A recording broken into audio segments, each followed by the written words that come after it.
বন্ধুরা, আমার চ্যানেলে স্বাগত। সব বন্ধুদের জানাই আগাম শুভ নববর্ষের শুভেচ্ছা ও ভালোবাসা। তাহলে আজকের গল্প শুরু করা যাক। অনেকদিন বাদে চারজন বেশ গল্প করলাম। কি বলিস পল্টু? হ্যাঁ বাবা, তুমি ঠিক বলেছ। আমি আর জুই তো সময়ই পাই না। সারা সপ্তাহ অফিসের কাজ করতে করতে কবে যে বিয়ে করেছি ভুলে যাবার জোগাড়। পল্টুর মা শ্যামলী দেবী বলে উঠলেন, তা তুই ঠিক বলেছিস।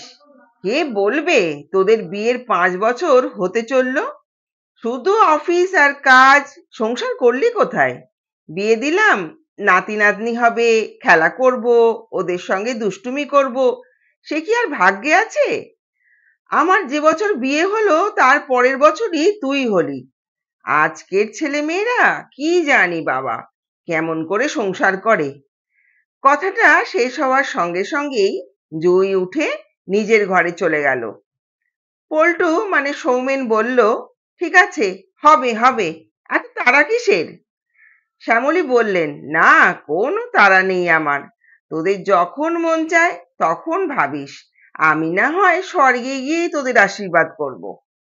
সৌমেন, কি যে বলো না মা, উঠি এখন, যাই অফিসের জন্য তৈরি হয়ে নি। সৌমেন ঘরে ঢুকতেই জুই বলল, দেখলে মা কিরকম বললেন, একবার ডাক্তারের কাছে গেলেই হয়। সৌমেন, আচ্ছা দেখছি, আমি খোঁজ নিয়ে ভালো ডাক্তারের অ্যাপয়েন্টমেন্ট নিয়ে নেব আজকে। অফিস থেকে ফিরতেই জুই সৌমেনকে জিজ্ঞাসা করলো, ডাক্তারের অ্যাপয়েন্টমেন্ট নিয়েছো? হ্যাঁ, সামনে শুক্রবার 3টের সময়। শুক্রবার তারা ডাক্তারের কাছে গেল। ডাক্তার প্রাথমিক পরীক্ষা নিরীক্ষা করার পর বেশ কিছু টেস্ট করতে বললেন। সেই মতো টেস্ট করানো হলো। জুই সৌমেনকে বলল, আজ টেস্টের রিপোর্ট দেবে, তুমি কি অফিস থেকে ফেরার পথে নিয়ে আসবে? সৌমেন, তুমি একটু সময় করে রিপোর্টটা কালেক্ট করে নাও না, আমার আজ একটুও সময় নেই। জুই, ঠিক আছে, আমি নিয়ে নেব। সন্ধেবেলায় জুই রিপোর্ট নিয়ে আসলো। ডাক্তারের কাছে যে কেউ একজন রিপোর্ট নিয়ে গিয়ে দেখিয়ে আনলেই হবে। তাই রিপোর্ট নিয়ে জুই চলে গেল ডাক্তারের কাছে। ডাক্তারবাবু রিপোর্ট দেখেই জুইকে বলল, আপনার হাজবেন্ডের একটু সমস্যা আছে, কিছু করা যাবে বলে তো আমার মনে হচ্ছে না। শুনে জুইয়ের মাথায় আকাশ ভেঙে পড়ল। বুকের মধ্যেই জমাট বাঁধা কান্না যেন বুক ভেঙে বেরিয়ে আসবে মনে হচ্ছে। একদিকে সন্তান না হওয়ার যন্ত্রণা, অন্যদিকে সৌমেনকে কিভাবে বলবে এ কথা, সেটা ভেবে পাচ্ছে না জুই।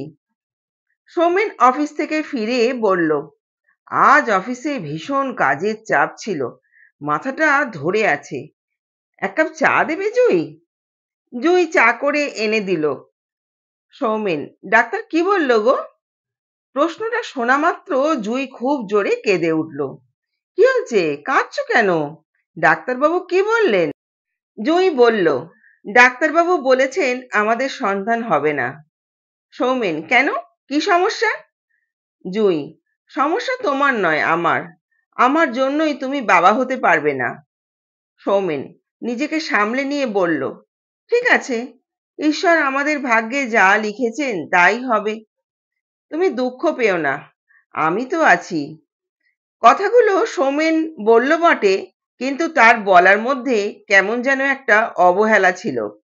আর সৌমেন তারপর থেকে দিন দিন বদলে যেতে লাগলো। বাড়িতে বেশি সময় থাকতো না, যেটুকু সময় ঘরে থাকতো জুইয়ের সাথে সেভাবে কথা বলতো না। জুই সৌমেনের এই পরিবর্তন লক্ষ্য করে একদিন বলল, আমি কয়েক মাস বাবার বাড়ি থেকেই ঘুরে আসি। সৌমেন বলল, হ্যাঁ যাও, কোনো অসুবিধা নেই। বন্ধুরা, গল্পটা কেমন লাগছে একটা কমেন্ট করে জানিও। ভালো লাগলে লাইক ও শেয়ার করো। আর এই ধরনের গল্প শোনার জন্য চ্যানেলটা সাবস্ক্রাইব করো। জুই বাপের বাড়ি যাবার সপ্তাহখানেক বাদে সৌমেন একদিন তার মাকে বলল, মা, আমার অফিসে পিয়ালি বলে একজন আছে, আমি ওকে বিয়ে করব ভাবছি। কেন জুই? জুই তো কদিনের জন্য বাপের বাড়ি থাকবে বললো, শরীর ভালো লাগছে না তাই। তুই তার মধ্যে এসব কথা কেন বলছিস? সৌমেন: জুই বাপের বাড়ি থাকুক আর এখানেই থাকুক, তোমাদের আর নাতি নাতনির মুখ দেখতে হবে না যদি না আমি পিয়ালিকে বিয়ে করি। সৌমেনের এই কথা শুনে তার মায়ের আর কিছু বুঝতে বাকি রইল না। তিনি বললেন, দেখ, যেটা ভালো বুঝিস তাই কর। এদিকে পিয়ালির সঙ্গে সৌমেনের সম্পর্ক ক্রমশ ভালোবাসায় পরিণত হতে লাগলো। সৌমেন পিয়ালিকে বিয়ের প্রস্তাব দিল। পিয়ালি সৌমেনের দ্বিতীয় বিয়ের কারণ জানতে চাইল। পিয়ালি সবকিছু শুনে বলল, তাহলে তুমি জুয়ের সঙ্গে কথা বলো, ওকে বলো যে তুমি আবার বিয়ে করতে চাইছো আর ডিভোর্সের ব্যবস্থা করো। একদিন সৌমেন জুয়ের বাড়ি গেল।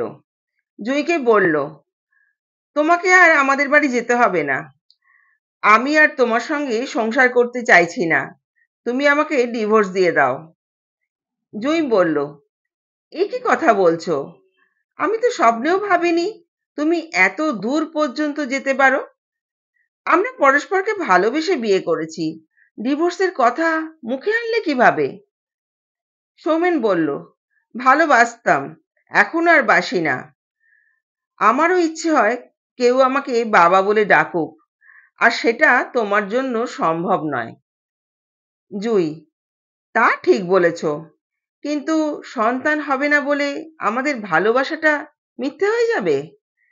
আমরা পারি না দুজন সারা জীবন কাটিয়ে দিতে? সৌমেন বলল, না, আমার পক্ষে সেটা সম্ভব নয়। তুমি আমাকে ডিভোর্স দিয়ে দাও, আমি সব কাগজপত্র তৈরি করে আনবো, আমায় মুক্তি দাও বলে সেখান থেকে চলে গেল।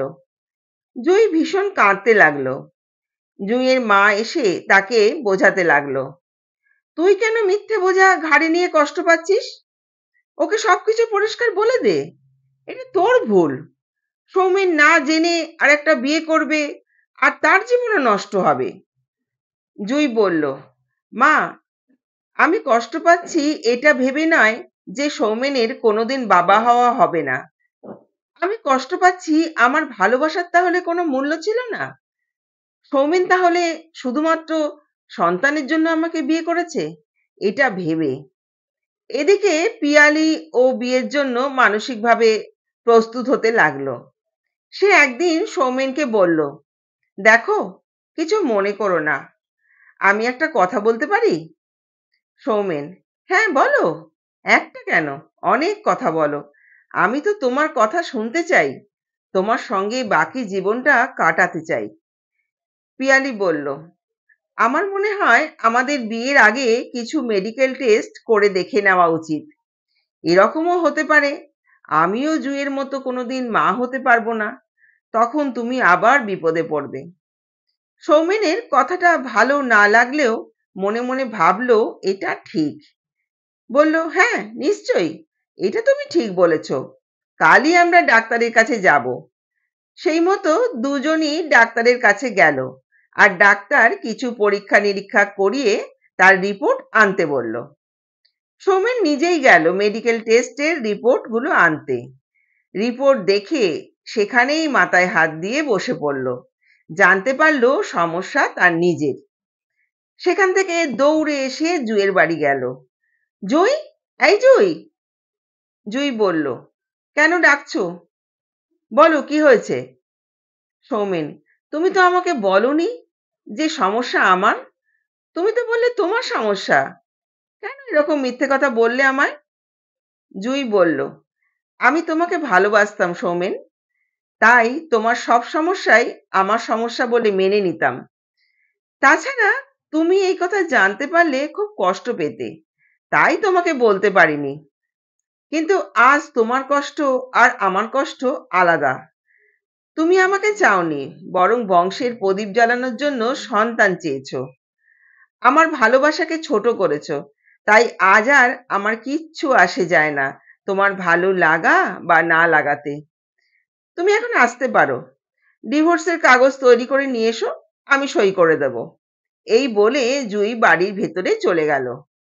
বেশ কিছুক্ষণ বসে থাকার পর সৌমেনও বাড়ি ফিরে গেল। আর জীবনের বাকি পথ একা চলার জন্য মানসিক প্রস্তুতি নিতে লাগলো। গল্পটা ভালো লাগলে চ্যানেলটা সাবস্ক্রাইব করবেন। ধন্যবাদ।